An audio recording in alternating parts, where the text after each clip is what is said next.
Dr. Mukta Kulkarni, Professor, Indian Institute of Management, Bangalore. Dr. Mukta Kulkarni is a professor, Organizational Behavior and Human Resources Management at IIMB.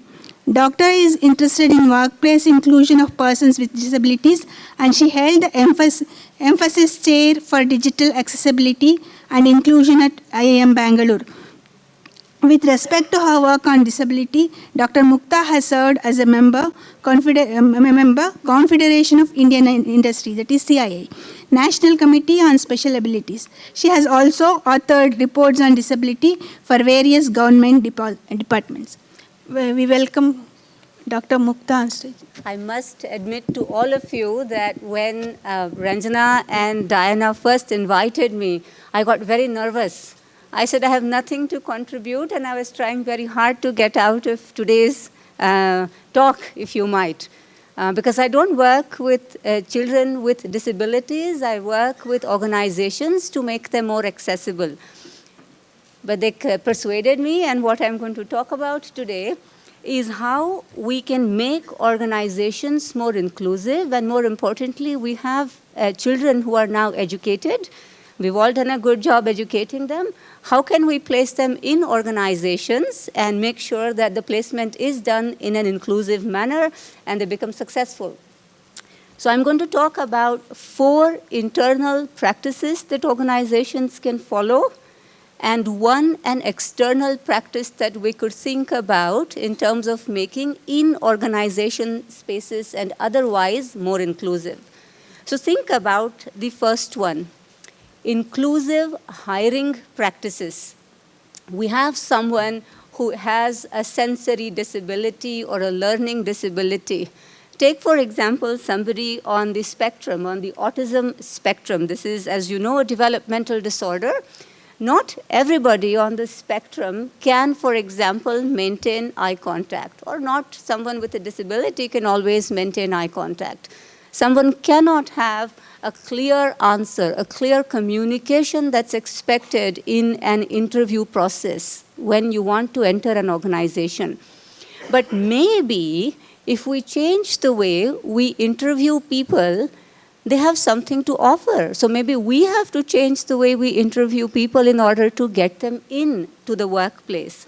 Now, someone who doesn't have conventional communication that we look for, they might still have accuracy, they have concentration, they might have an ability to do analysis, they have memory, and all of these skills are very much needed in organizations also at very senior levels.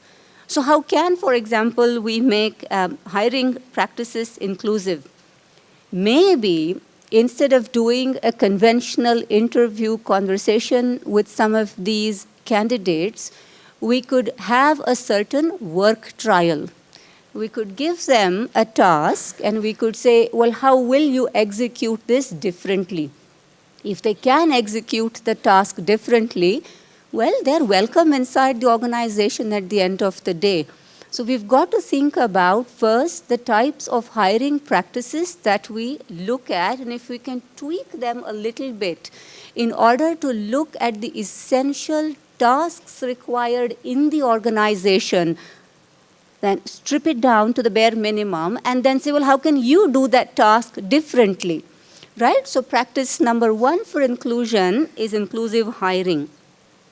Now, once the person is in, we have to have multiple inclusive policies. For example, think about a simple thing like a sensitization program, which anyway a lot of companies do. You do get together, there are sensitizing conversations and so on and so forth. But think about the way these programs are conventionally run. Someone from the organization might show up and say, this is what we are doing in terms of inclusion. But it's possible that that is not heard very well. Instead, we can have someone with a lived experience of the disability run that sensitization program. Makes all the difference. Now people are listening. So not only who does the sensitization program, but how it is done can make a difference. So that's practice number 2. Another one, think about the employee resource groups or affinity groups that we have. These are people who are supposed to be similar to each other. We congregate and we share best practices, we share challenges, we share solutions. But think about this. Will this group work out if there were not a couple of champions to run that group, to make sure the group doesn't fizzle out? Maybe you and I can collaborate with organizations. We have included children, we have taught them, but they're not really succeeding in organizations. Can we raise our hand to organizations and say, hey, I can do this work group for you. I can run the affinity group. I can do something, and a foot in the door, and that could happen. Yet another practice, let's run some audits in organizations. We have put in place a good number of activities, and we believe, yes, we are an inclusive workplace, and all these children are now adults and they're coming in.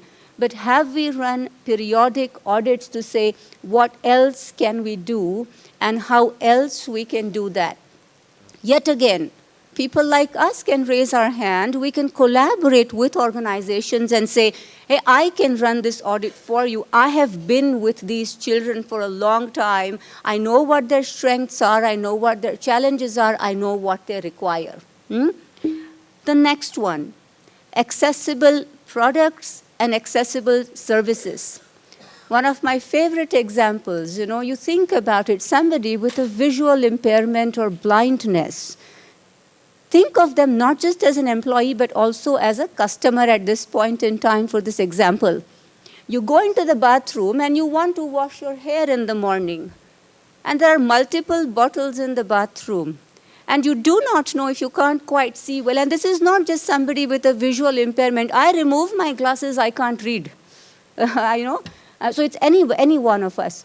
How do we know what I'm picking up is a shampoo or a conditioner?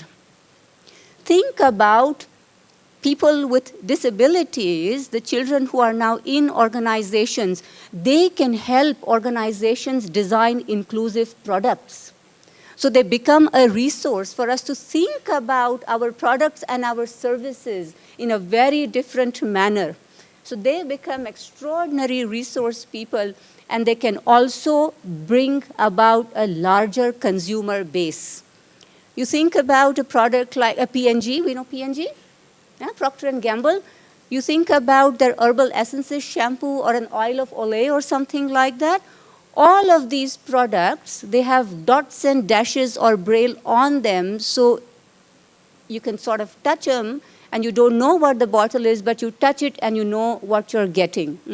Something simple like that. But this solution, yes, it can come from someone like me, but it can also come from somebody who is a student, a candidate with a disability who can help organizations with this. The next one, fourth one, inclusive marketing and inclusive advertising. Now that we have these wonderful employees with disabilities who've created these lovely products in collaboration with everybody else, are these products and services reaching a wide variety of people?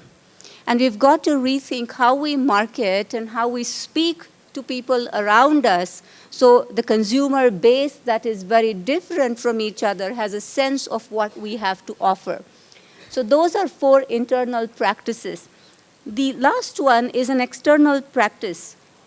Enable diversity within the larger ecosystem. Maybe we can have organizations work with suppliers who are minority-owned suppliers, minority-run places, persons with disabilities who are running these things, people like you and I who work in education spaces or otherwise, and those ecosystem partnerships can also propel us into larger inclusion. So to conclude and to recap, the 4 internal practices, the first one, inclusive hiring. The second one, inclusive workplace policies, such as sensitization workshops, employee resource groups, and audits, which can be done in collaboration with external others like us. accessible products and services, inclusive marketing and advertising, and the fifth one, which is external, is enabling ecosystem level diversity, not just within the organization, right? So on that note, thank you very much for being patient listeners. Over back to you.